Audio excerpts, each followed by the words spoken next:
要念佛，我们提倡大家念佛，以阿弥陀佛极乐世界为归宿。念佛方法简约易行，直持阿弥陀佛名号，并持之以恒，即能达到感通佛力、成就往生的目标。一、人世间的苦。苦在佛法里被理解为一种逼迫性，是说我们大家世间这些众生的身心常常被种种的痛苦缠绕不安，所以时时受逼迫。佛经里边说叫三界无安，犹如火宅。我们这个现实的世界充满多种的苦，比如说刚刚出母胎，风刀割皮，烦恼业力，众苦交集，这个就叫做生苦。随着岁月增长，头发白了，脸上有皱纹了，体力减退了，举动言行都不能称心如意了，这个就称为劳苦。人生有四大不调，精神欠佳，身心受到病痛，就像我们现在的癌症、高血压、糖尿病等等，这个都叫做病苦。还有死苦就不必说了，有生必有死，谁也没办法。所谓纵有千年铁能盘，终须一个土馒头。而且现在时间火热了，连土馒头什么的都没了。另外亲朋好友、家庭眷属，这些不能够得到，不能够依照自己的意愿长期待在一起，就出现爱别离苦。我们有物欲，贪恋世间这些名利地位，就像我们现在在市场经济搞竞争，我们在这些过程中间不能够如愿，这个就叫做求不得苦。尤其是咱们现在这个社会，咱们众生都有求不得苦。很多人的确是没有物质，想求得一点物质，有的时候都很难。有的人已经有很多的物质了、钱财了，不满足，还要求更多的钱财而得不到，这个都叫求不得苦。另外，在日常生活中间，我们有了仇怨，有了仇人，产生了仇恨，心中充满了嗔恨，这些就叫怨憎会苦。由于色、受、想、行、识这五蕴，这些等等无常、变异、炽盛所产生的叫五阴炽盛苦。比如说夏天特别热的时候，我们很难受，我们这个感受不舒服，身体出汗，身体难受等等，这些由世间种种现象影响我们身心，种种都不舒服，都产生痛苦，这叫五阴炽盛苦。这个以上就叫做八苦，所有这些就叫做苦病。这个苦还有很多分类，佛法中有三苦、八苦、无量诸苦。三苦又是什么叫苦苦、坏苦、行苦。比如说我们遭受到苦难的事感觉痛苦，这个就叫苦苦。遇到乐事变迁，好事慢慢变得不好了，富贵的人慢慢变得贫穷了，当官的人慢慢失去官职了，这些叫坏苦。对于一切事物的偏流无常，对我们生命事物的变迁整个变化过程，我们观察就知道。就像我们现在是春天了，到处开着花朵，但是这花朵不长过一段时间这些花朵就凋谢了。我们看《红楼梦》就知道，哗啦啦，大厦将倾，多么宏伟的府邸，多么繁盛的庄园，慢慢也朽败了。因此而整个过程慢慢变坏引起的痛苦就叫行苦。总之，缠绕身体的这些生老病死呀，种种过程，我们这个世界成住坏空呀等等，这些无量众生，这都是必须面对的。那么，面对着这些变迁，感受着这些痛苦，会引起我们身心的变化。由于外境干扰，处境起作用，我们的身心呢，又产生了种种的这些贪嗔痴，产生了种种的烦恼。跟着这些产生的种种作用，同时又作用到我们的身心，我们身心又产生了变化。于是呢，我们随业力又要轮转，在六道中不停的轮回呀，不停的受苦。所以说，我们这个世界一切莫非是苦，而西方极乐世界，佛经上跟我们讲得很清楚，叫无有众苦，但受诸乐，故名极乐。不仅仅是物质环境好，更重要的还是我们的感受，在西方极乐世界也是诸乐，没有一点苦，所以才称为极乐。二，极乐世界的好处。说起阿弥陀佛，很多人不明白为什么，都以为是老头老太太没事干才弄的事情，是迷信。最好笑的是，有人一听说念佛，往往就怕得要死，以为念佛是求死，一念佛就要活在世界拜拜了。甚至有人担心，如果把阿弥陀佛念来了，自己不去极乐世界的话，就是欺骗佛，所以竟然不敢念。这些想法通通都是荒谬之极的。世间人所求的不外乎三桩事情，一个是财富，一个是智慧，一个是健康长寿。这三样东西在西方极乐世界是大圆满。西方极乐世界无量的财富，释迦牟尼佛在经典上介绍给我们西方极乐世界的状况，那真是微妙极了，殊胜极了。在西方极乐世界，我们就知道黄金铺地，七宝呢，各种珍宝随处装点世界。往生之后，我们就活在这种美妙的世界里边。现在我们这个世界呢，是黄土到处都是，岩石山脉到处装点着。想弄点黄金很不容易啊，找到黄金大家得淘呀，弄不好得打呀。想在一颗钻石呢，要花好久的钱才买到。小钻石那就很好了，弄上几克拉的，10几克拉的，那据说得英国女王才能用得上，很罕见。这就是巨大的差别，世界和世界之间巨大的差别。我们的身体，过去咱们说是什么做的呢？是土捏出来的，是浑浊的东西，所以他喜欢的感召的是什么呢？一样也是污浊的东西，这是磁场的问题。那么到了西方极乐世界，我们的身体是什么呢？是清净的，是莲花化生的。莲花本身就是清净的，它具有净化功能，自自然然就让我们净化了。不净化都不行，恶浊的东西待不住，自然就给你化掉了。还有相好光明，不止32相80种好。我们这个世间人的贵相是什么？32相80种好。佛在经上告诉我们，西方极乐世界人有无量相，每种相有无量好。经上大家看到释迦牟尼佛做比较，不但我们世间人不能比，大梵天王、摩西首罗天王这个富贵的相，要跟西方极乐世界下品往生的人站在一起，他就像个乞丐一样，不能比。没有一样不称心如意，这都是念佛往生的好处。3. 往生是什么意思？我们到极乐世界干什么？到极乐世界去修行。极乐世界好在什么地方？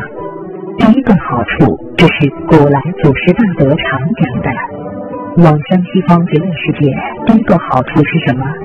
无量寿。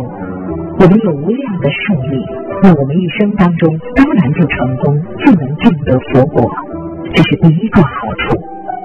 我们在这个世间寿命太短，学什么都学不成。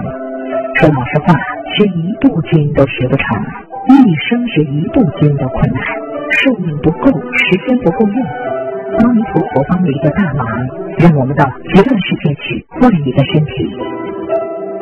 佛在大乘经上常讲，一切众生，有形众生皆有佛性，无形众生也似植物矿物，它有法性。佛性跟法性是一个性，不是两个性。世尊在华严会上告诉我们，一切众生皆有如来智慧德相，一切众生包括我们。首先大家要了解，这个佛性法性性是不生不灭的，这个道理一定要懂得。性不生不灭，性要迷了，这叫做识，我们称为灵魂。灵魂是什么？那是自性迷了，就变成这个形状，变成灵魂。灵魂在六道里头投生，不管怎么投生法，它不生不灭。什么时候觉悟了？觉悟就成菩萨，就成佛。觉悟得大自在，不觉悟他被业力所转。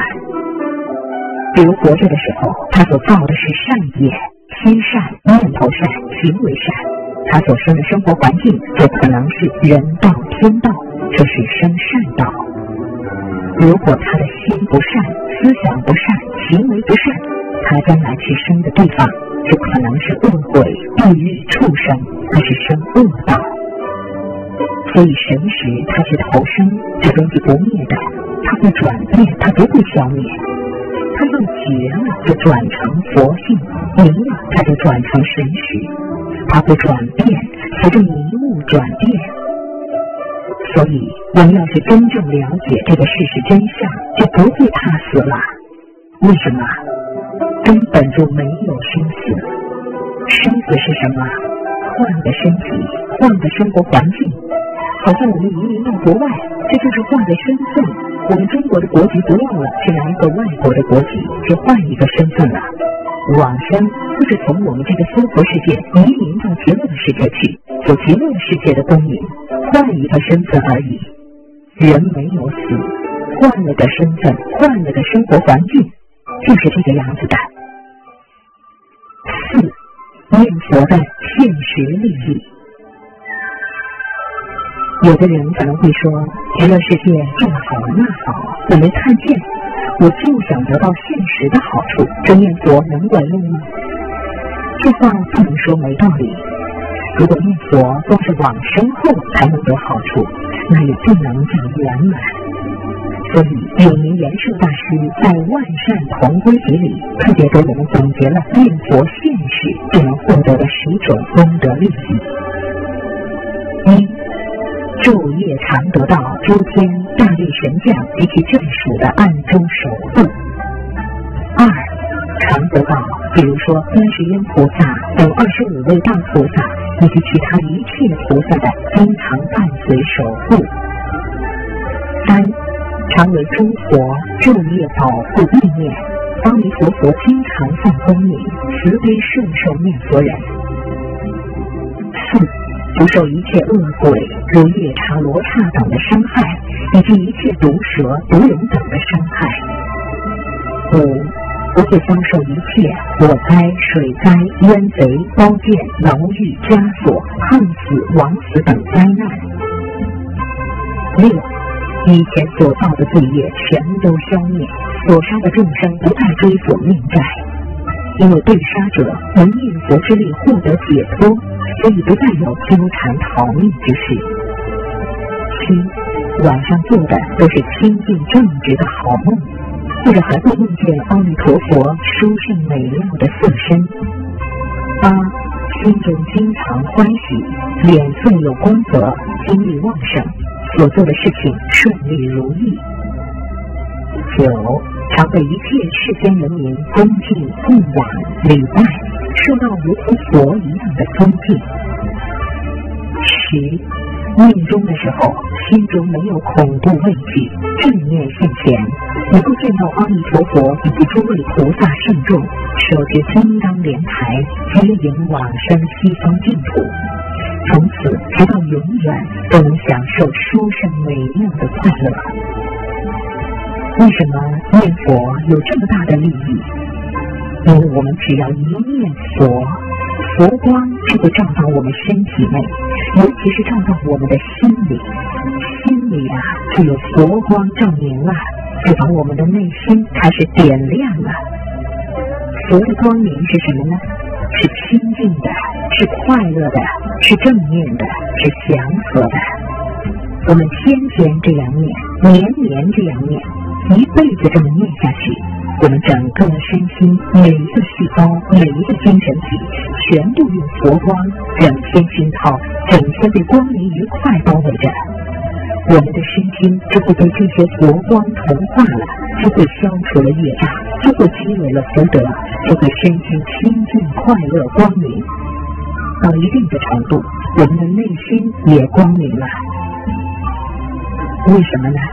就是被佛的光明点燃了，光明起来了。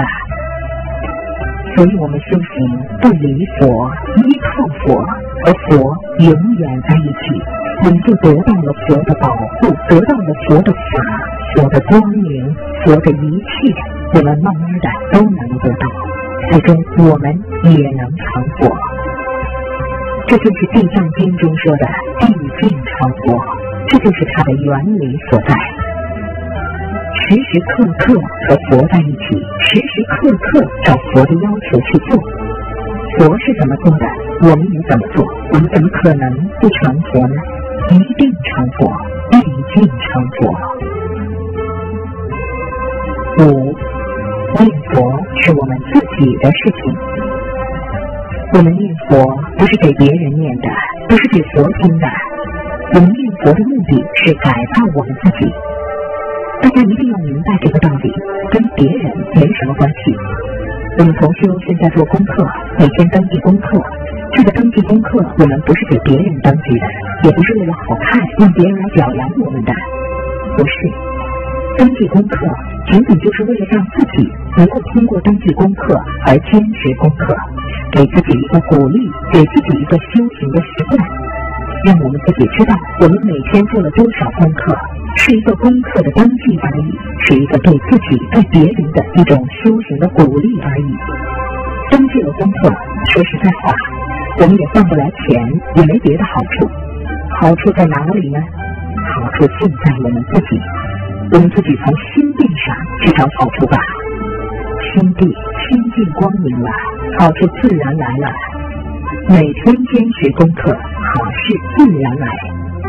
大家一定要明白，我们修行念佛拜忏诵经行善所有做的一切，通通都是为了消灭我们的习气的，消灭我们的业障的，转变我们的身心的，通通都是为了这个服务的。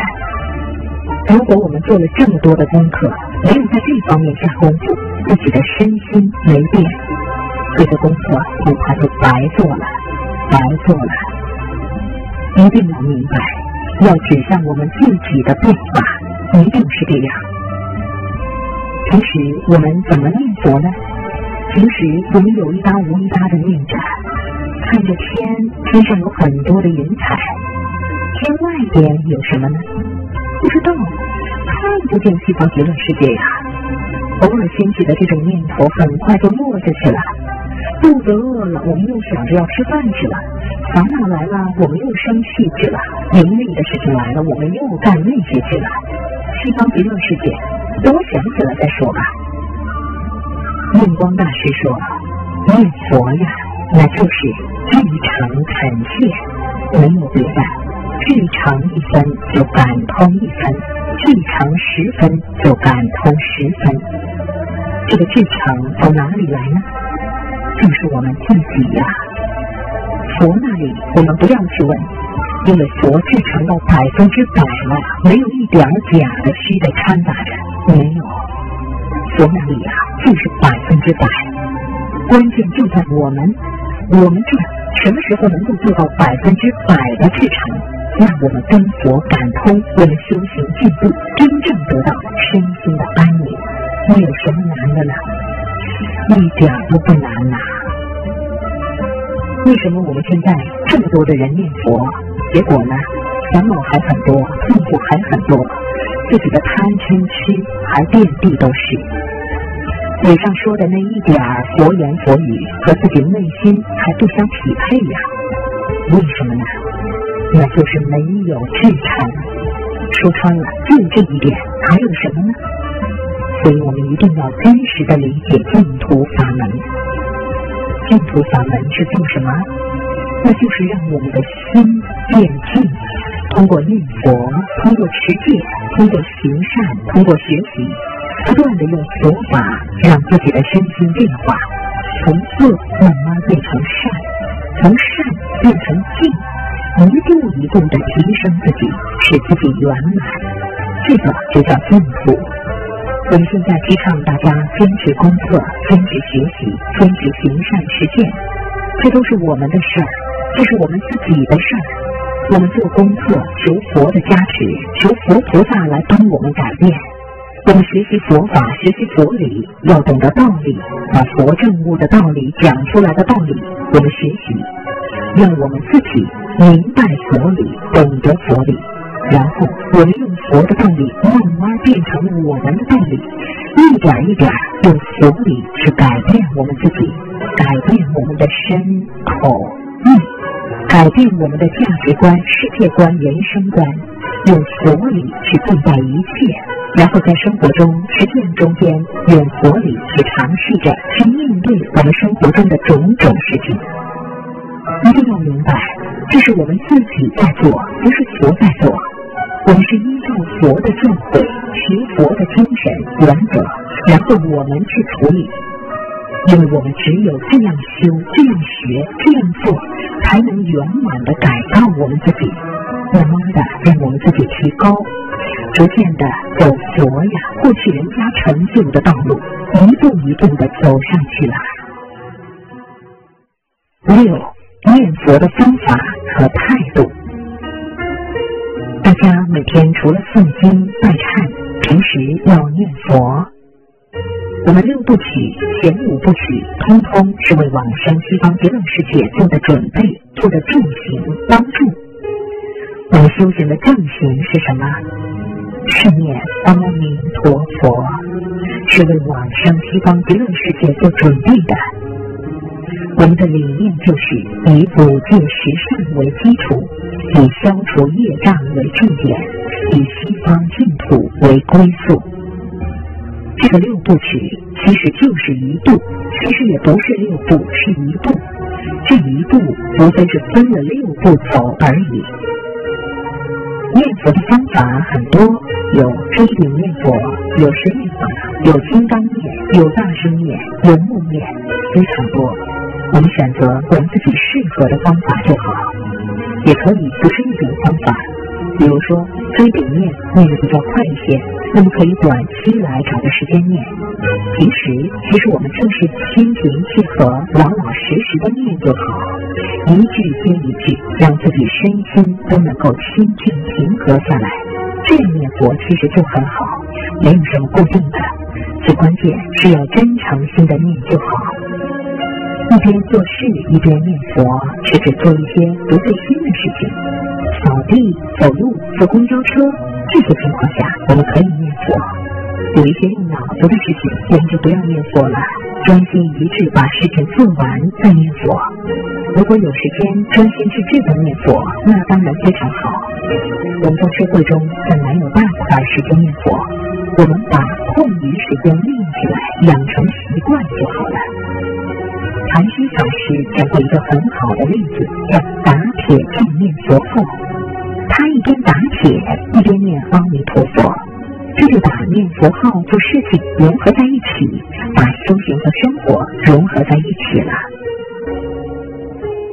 念佛正在平时功夫啊，我们每时每天都在努力修行，念到临命终前的7天就没有问题，就能往生。我们临命终前7天怎么能够做到不乱呢？就在平时的每7天7天的过，过去的7天是由一天一天组成，一时一时组成，一刻一刻组成的。功夫在平时，我们现在推荐了6部曲这个方法，大家按这个方法修行，消除业障，培积善根福德，是做什么工作呢？就是为了临命终前7天，业障轻了，福德够了，懂得念佛，没有烦恼，我们就去了。所以我们要懂得这个道理，功夫要在平时使自己善根福德因缘具足，成为了善男子善女人，临命终前念佛就非常容易往生。